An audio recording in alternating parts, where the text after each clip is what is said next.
Hello there, everyone, and welcome to a special edition of the MrWarrenHayes Show. I, of course, am MrWarrenHayes, and today is special because we are going to be focusing on one subject, on one particular thing.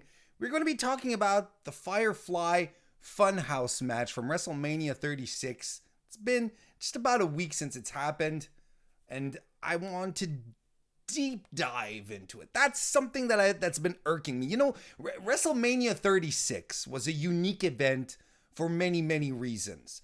And the cinematic matches count for a big part of what will make WrestleMania 36 memorable as we think about this event in years to come. During the weekend of WrestleMania 36, WWE put on a pair of highly produced matches to help parry the problems, right, of having a wrestling event being held in an empty arena. One of those cinematic matches was the Firefly Funhouse Match, a match that, well, honestly, I don't even know if I can call it a match or if you can call it a match. It wasn't a segment either. It wasn't a vignette. It was an event. It was a moment that will remain whatever, regardless of what you decide to call it. It's going to be a moment in time that will remain a trademark of how creative WWE can get when they decide to. And how creative was this? Like, seriously. This thing has been living rent-free in my head since I saw it last Sunday. And the only way I can evict it is by doing this deep dive, getting into the significance of the event, its symbolism, the references. There's a lot to unpack in regards to this match. I guess we'll keep calling it a match. So let's go ahead. Let's talk about it. Let's just jump right in, dive right in to the Firefly Funhouse match. So this match opens up with John Cena, who arrives to a very typical wrestling entrance, right? The laser light show, the music, the Titantron, happy babyface John Cena, smiling, charismatic, his usual larger than life self. And he kind of looks around and he's like, well, you know, we're doing this. We're doing WrestleMania. I get it. It's kind of weird. And he revs up to give us a welcome to WrestleMania, but then we get a cut. It interrupts him. Instead of hearing him say, welcome to WrestleMania, we get a cut to old WrestleMania intros. We see Mean Gene. We see and hear Vince McMahon welcoming us to WrestleMania, that classic soundbite that we all know about. And then we jump into the Funhouse. Then we arrive at the Funhouse. To me, right off the bat here, this is clearly a situation of Bray firing off some shots, getting first blood, if you will. He's clearly stealing the spotlight from John Cena. This is something he wants to do, but more importantly, by interrupting John's entrance, by cutting him short, by not letting John Cena bask in being John Cena, he's telling him, unlike your theme song says, John, this is not your time. Your time is not now. This is my time. It's my house, my rules. You're working on Bray time. So to me, straight off the bat, a line is drawn right in the sand. So we're in the Funhouse, and before we actually get into this deeper, we've seen the Firefly Funhouse multiple times on WWE television at this point, and to be sure that we're all on the same wavelength and that we understand just where I'm going with this, I want to offer you my interpretation of what I think the Firefly Funhouse is, just to make sure that we're clear and that we're kind of all on the same wavelength so that you know where I'm coming from. You don't have to agree with what I'm saying, but at least you'll understand that, you know, I'm not just pulling stuff out of my butt. The Firefly Funhouse is Bray Wyatt's happy place. The dude has gone insane. He's nuts. And he's gone crazy because he's tried so hard on so many occasions with so many personas to try and make it in WWE that he's clearly cracked, and this is his safe haven where he can be with all his abandoned gimmicks from across the years. And that's what the puppets of the Funhouse are, right? Yeah, Huskus the Pig is clearly a reference to Husky Harris, his first gimmick. And then Mercy the Buzzard refers to original cult leader Wyatt family Bray. Sister Abigail is when he started getting magic powers. And Rambling Rabbit, a lot of people have interpreted it in very different ways. To me, Rambling Rabbit is the Eater of Worlds gimmick, where he felt very small, very vulnerable, tiny as opposed to all the other puppets. And all he did was just talk and ramble, had these really long extended promos that never really led anywhere. So that's how I think the outline of his gimmicks go as far as the puppets are concerned. So this is a place essentially where he stores all his good memories of his career, and he tries to stay positive and strong within the confines of the Funhouse. But that monster that dwells within him, that spirit of vengeance that he calls the Fiend, is too strong, right? The Fiend wants to set things right. And as Bray often tells us, the Fiend doesn't forget, nor does he forgive. Bray has told his opponents, I forgive you for what happened, but this guy here doesn't. And ultimately, Bray just wants to be happy, which is why he has this construct, this mind space in a certain way in which he exists.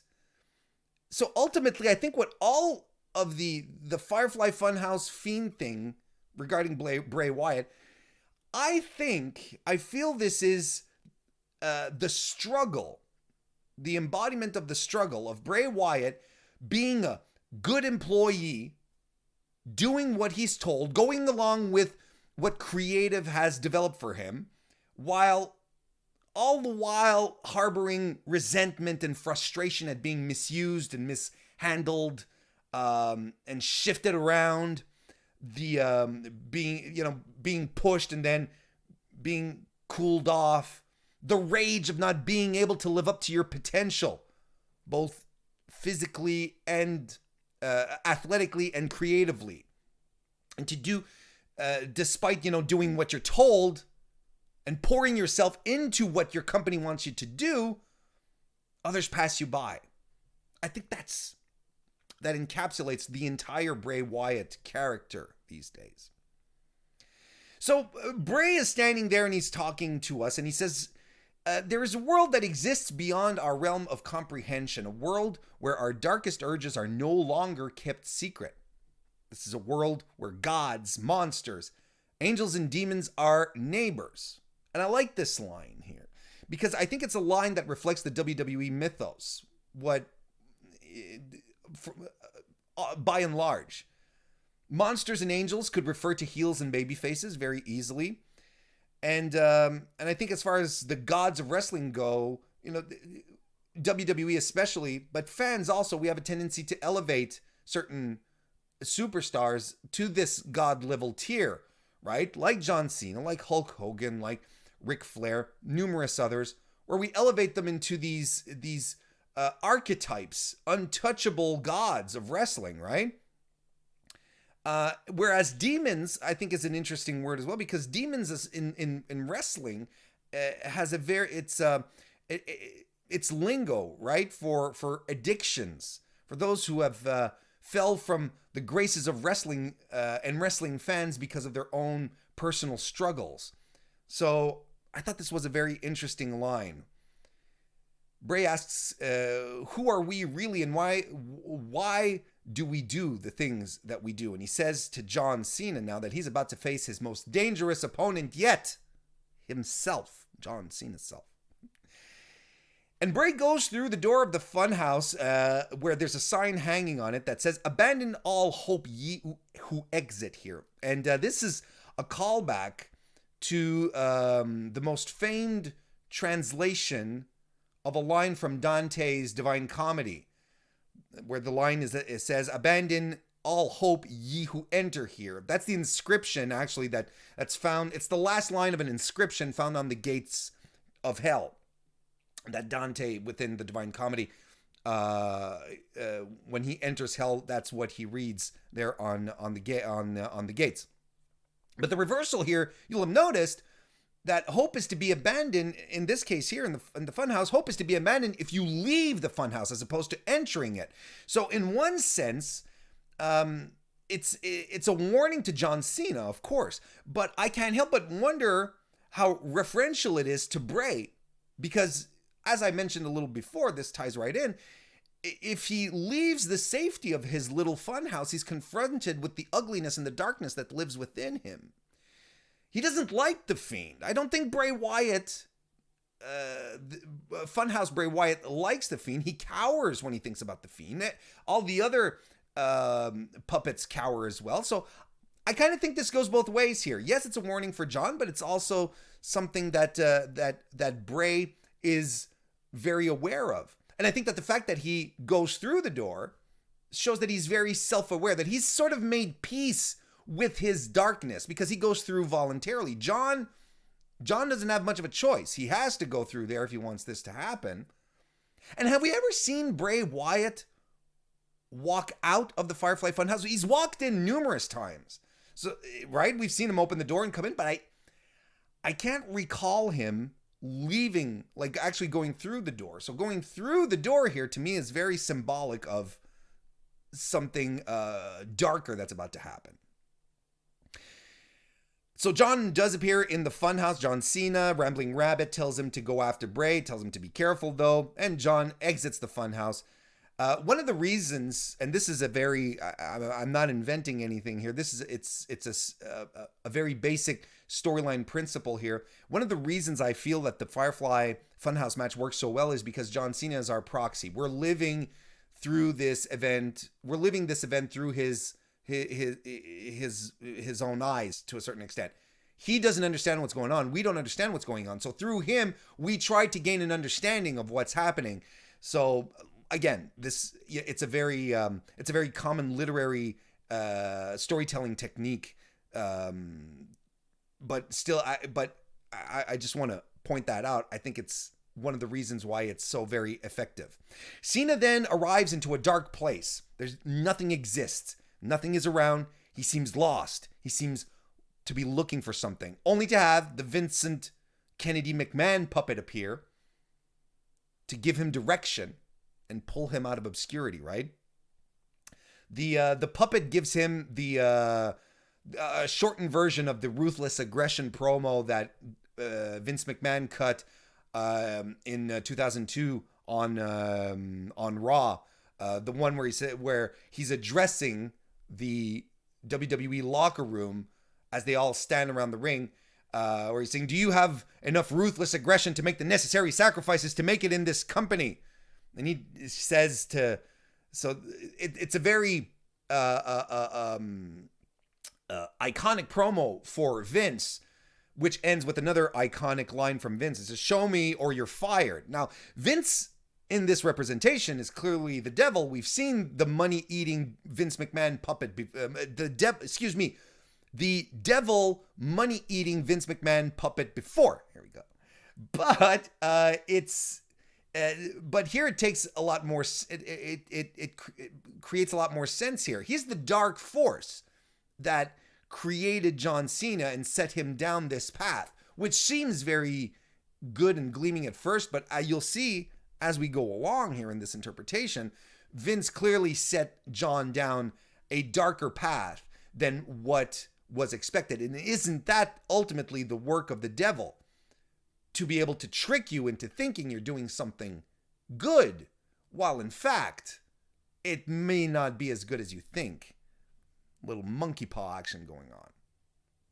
We then cut to Bray Wyatt, who's playing Kurt Angle in the ring, and he and John Cena reenact that famous Ruthless aggression promo where on SmackDown that actually happened like 3 days after Vince cut the original promo on Raw. So as Bray portrays Kurt, calling out anyone in the back who wants to fight him, Cena comes out in his rookie prototype gear. The SmackDown fist is behind him, so just to make sure that we are clearly at another time period. And he confronts Bray with the ruthless aggression line. They basically go through the motions, but Bray ducks the shot and taunts Cena some more. And all John can do is consistently reply with ruthless aggression, followed by a swing that Bray keeps dodging. And John is unable to respond because that's what John was asked to say and do. You go out there, you say the line, you take a shot. That's exactly why John is unable to respond despite Bray taunting him. Bray says he's literally living Cena's biggest failure, with is something Cena actually acknowledged in the Ruthless Aggression documentary, where he said WWE was just ready to give up on him and let him go once his contract was up later that year in November, because he wasn't impressing anyone at that point. So even when Bray taunts Cena with the Nikki Bella song, right? The Bella Twins, but it's clearly Nikki, right? Referencing the now ill-fated WrestleMania 33 marriage proposal, Cena can't land a single blow. He's a rookie. He's being the company kid. And Bray asks him if this is what Cena wants to do with his life. And then they flash into a few pictures of a younger John Cena as a kid with handmade wrestling championship belts, but no, John wants to make it. And to make it in WWE, you have to make it as Vince McMahon likes you, right? And how do you get Vince McMahon to like you? We know enough about Vince over the years that Vince has a type when it comes to his guys. He has a body type, a hero type. This is when we segue into the Saturday Night's Main Event segment. That starts off, look, we're back into the 80s. It's that era that is infamous for establishing the fact that Vince wants larger than life muscle men, bodybuilding types. That's how WWE wanted to position itself as opposed to the competition. These larger than life supermen. And Wyatt says it himself as he's parodying Vince's former golden boy Hulk Hogan. That's what being a stud is all about, having muscles, no matter what little talent you possess. So to make it, Cena would have to adapt and take cues from Vince's likes. And this is going to be important later on, but when Cena does his rapid fire curls, basically to show that he put his body to the extreme to get bigger, to really work out and get the shape, the size that Vince likes. He also started doing over the top cookie cutter 80s promos, right? Because what Cena is doing here is clearly becoming a part of the product, doing what the product wants him to do so that he can become successful instead of doing something for himself. He's doing what he thinks his boss wants him to do in order to become a success. Right off the bat here, there's a tremendous difference between he and Bray Wyatt at this point. Because if John is doing what he thinks is best to become successful, Bray has always done things maybe a little more creatively that wouldn't guarantee such a overnight international mainstream success, but would at least be successful for himself. Anyway, Cena eventually snaps out of this 80s beat, but he's been curling so much that his arms are basically noodles. They're limp, and as he reconnects with the reality of what's going on, he tries to hit Bray, but he can't. You have the Vince McMahon puppet saying, "Damn it, keep your hands up."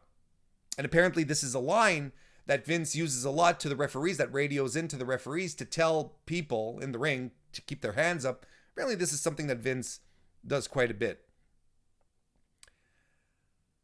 And this all comes to an end when Bray basically says, "What you gonna do, brother?" Of course, we know who he's aping here. "What you gonna do, brother, when you realize that egomania has been running wild on you?" Referencing the fact that John is maybe getting a big head. We're back to the fist now. And in comes John Cena in his Doctor of Thuganomics personality. This was the part of John Cena's career where he tried to creep in some of that Attitude Era edge that Vince was probably still looking for at the time. The Attitude Era was such a profitable moment in history for WWE. Of course, Vince would have loved to continue down that path for a while still, but wasn't quite the case. Anyway, Doctor of Thuganomics, John Cena leaned into creating raps, creating hurtful, sexually charged, oftentimes offensive raps for laughs. And in this segment here, he calls Bray husky and fat. He tells Bray in a very roundabout way to suck his dick. Calls Bray a disappointment, and then uses the line, a fantastic line, whichever way you want to look at it. You're a slut for opportunity. You're blowing every chance. And that was fantastic. So here, I think what we're leaning into is that the Doctor of Thuganomics was a bit of a mixture of old school WWE body types with some of that Attitude Era edge to it. This is what John Cena was trying to be. Again, something composed out of things that were successful in the past that Vince McMahon truly got behind, so he did his best for that to connect. Bray doesn't care much for the rap here. He says, how dare you talk to me about chances? I've earned everything I've worked for, and still they take it from me. Your chances are unlimited, John. You're untouchable. You're not a hero. You're a bully. A horrible person. You take the weaknesses of others and you turn them into jokes. And you'll recall, like, just in the build-up to this match, Bray called out John for all the opportunities that he's had over the years, and that the business doesn't need John Cena anymore, that it's time to move on. But John took it personally and started attacking Bray personally. It wasn't no longer about business. It's as if John Cena has this difficulty of making a difference between what is personal and what is public persona, because he started calling Bray a fat failure. Not just a failure, but a fat failure. Breaking the line of whatever you want to call it, kayfabe, fiction, by calling out Bray personally in an attempt to do some character assassination, to forget and instead focus on the areas where Cena feels bigger and superior to him, where he knows he's the alpha male. And when you think about it, the Doctor of Thuganomics, John Cena, has always kind of been around. He just didn't rhyme as much, but he was always taking very individual personal shots where that line between fiction and reality, public persona versus private persona, character versus person, is always blurred. But in this situation here, where Bray is confronting John, telling him, you're not a good person, you're a bully, he's asking Cena to confront his inner darkness, not unlike what Bray has done. Ergo unleashing the Fiend. And that's why Bray Wyatt tells him, he says, this is your last chance. The floor is yours. He wants John to have an epiphany, have a moment, sort of think back at everything that happened. But instead, power hungry, ready to do anything for fame, John Cena just dismisses it with a stupid D's nuts joke and charges Bray, right? Because he prefers to go down that route of quips, easy lines, rather than give a good hard look at himself. Bray teleports and leads us back into the Wyatt family gimmick. The Bray Wyatt rocking chair, Bayou cult leader, a beloved gimmick from his days in NXT. That did develop success on the main brand. This reimagined Waylon Mercy character, it got Bray over. It got over.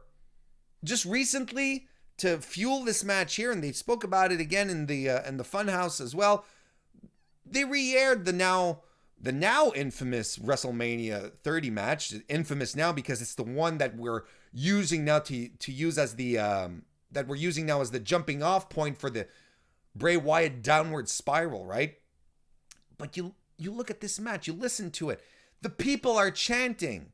They're singing he's got the whole world in his hands song. And that's what Bray says. He says, listen, I did have the whole world in my hands. Listen, John, they wanted me. This was supposed to be a prophecy fulfilled. Instead, this was my grandest failure.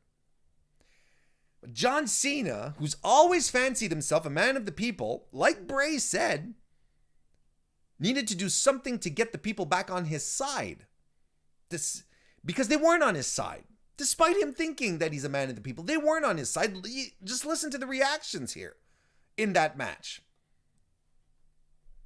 Bray, during this match, knowing he can't beat Cena, tosses him a chair to finish him.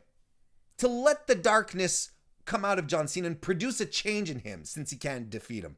But no, Cena just discards the chair and beats Bray Wyatt just like every other John Cena match, and ends it by doing salutes to the audience just like every other match. An audience that is jeering him, that is booing him, and yet he's standing there convinced he's a conquering hero, convincing he's done the right thing. So we get back into the ring, into the Firefly Funhouse, and we got Bray dancing with John Cena, but John Cena is a ragdoll. He's not doing anything. Like dancing with a corpse, essentially, right? Dancing like you're trying to do something creative, but the other guy has been dead on his feet for years. Bray is trying something out. Wants something creative out of this, but there's nothing you can do. The guy's dead on his feet. Bray Wyatt then hands John Cena a chair, gets back on his knees, and he says, 6 years ago, you made the wrong choice, which was to not hit Bray Wyatt with a chair. And he goads John Cena on to hit him with the chair. Fix it, John, is what he says. And unlike at WrestleMania 20, Cena swings the chair.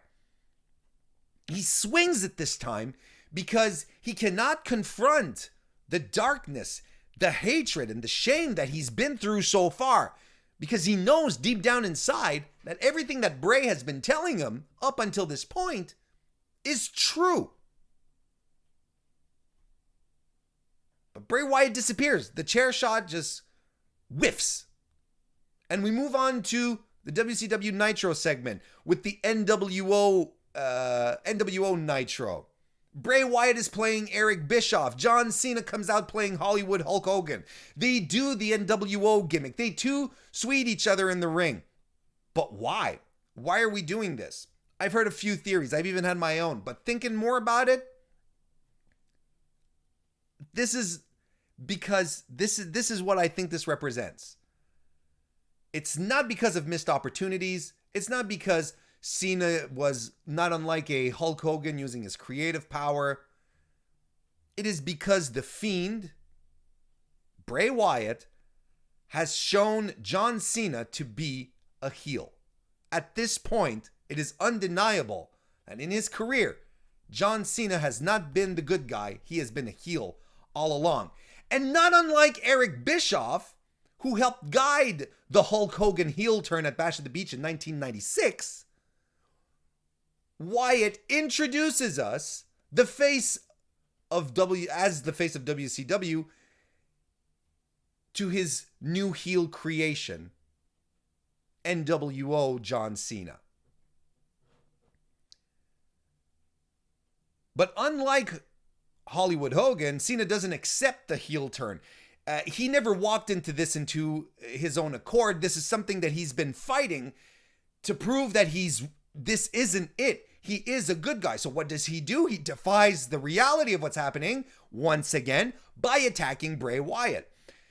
And at this point, forgot to mention, just right up until this point, Cena comes out in jeans, wearing NWO gear. But when he attacks Bray Wyatt, he snaps back to his current contemporary gear. The NWO stuff is gone. He's got the jean shorts. He's got the armbands, and he grounds and pounds Bray Wyatt. And as he does, we're treated to a quick edit montage of some of Cena's biggest failures as well. You know, we see the "If Cena wins, we riot" signs from ECW One Night Stand, which became a thing. Losing to The Miz at WrestleMania 27, losing to The Rock at WrestleMania 28, leaving his armband in the ring after losing to AJ Styles at SummerSlam in 2016. And he keeps pounding on Bray Wyatt until he realizes what he's been doing. He's been punching Huskus the Pig, which is the representation of Bray's original persona. A persona of a young guy coming into a company who, not unlike John Cena, just wanted to do what his boss wanted him to do. He tried to get over. He did his best. He rode with what creative gave him. And John, all this time, was simply stomping on him. And as John looks down at his hands in disbelief, perhaps realizing his career has been that of a heel, maybe realizing how many careers he's hurt, the Fiend rises behind him. The spirit of vengeance is there. And as Cena is locked into Sister Abigail, we hear lines from his promos leading up to WrestleMania, stating that this will be the end of, where he was promising the end of one of the most overhyped, overvalued, overprivileged superstars in existence. And it's inevitable at this point. We see the ending coming, and it becomes a moment of terrible irony and ultimate hubris. John Cena becomes the overhyped, overvalued, overprivileged superstar. And he is defeated, lying in the ring with the Fiend standing over him victoriously. And as Cena disappears, the Fiend remains, reminding us that the future of the business doesn't need John Cena, that his time is no longer now. His time is past. Cena's catchphrase for a long time was, "You can't see me." But everyone in that audience, everyone, not in that audience, but the viewing audience, everyone saw John Cena tonight. Saw him for who he is, and as such, by disappearing like that, we no longer truly need to see him ever again. I don't remember at any given moment where I felt anything WWE has produced could give me the desire to sink my teeth so deeply into. This was fantastic. And ultimately, what it is a love letter to wrestling fans, to people who have been watching WWE for years. I've said it multiple times. WWE doesn't reward its longtime viewers by retconning the past, changing details, and focusing on very specific areas as opposed to giving us larger pictures in regards to stuff that has happened throughout its history. But here, this was a gift. It was a thank you for anyone who had been paying attention and stuck with this company throughout all these years. It shows that if they want, they can continue to reward us and make us feel good about being a fan of pro wrestling. They showed us that when it's time, they can think out of the box and help us rethink our relationship with wrestling, what it is we like about it, and what we'd like more of. It's a thought piece for sure. It's something unique that I don't think they'll be able to reproduce so efficiently. But it does make you wonder. It does make you wonder where we're able to go with pro wrestling in the future. I'm all for experimentation. I'm for trying stuff out. Sometimes things stick. Sometimes things don't work out as well. But I'm happy, real happy, that WWE, billion-dollar company with hundreds of people at their fingertips to create entertainment, has decided to mess around with its formula, try some stuff out. And when the result is something as wonderful as this, a celebration of what it means to be a wrestling fan, I really hope they keep trying stuff out. Folks, if you are watching this on YouTube right now, do consider giving the video a thumbs up. Leave a comment. Let me know what you thought of the Firefly Funhouse. Let me know your own theories. Maybe you didn't like it, and that's entirely okay as well. I'd like to know why you didn't like it. Just drop a comment right here or reach out to me on Twitter at twitter.com/MrWarrenHayes. Especially if you're listening to this in podcast format. That's a great way to reach out as well. Do consider subscribing to the YouTube channel, to the podcast on your favorite podcast app. But most importantly, thank you all very much for coming over and listening to me do this deep dive. And I'll see you next time.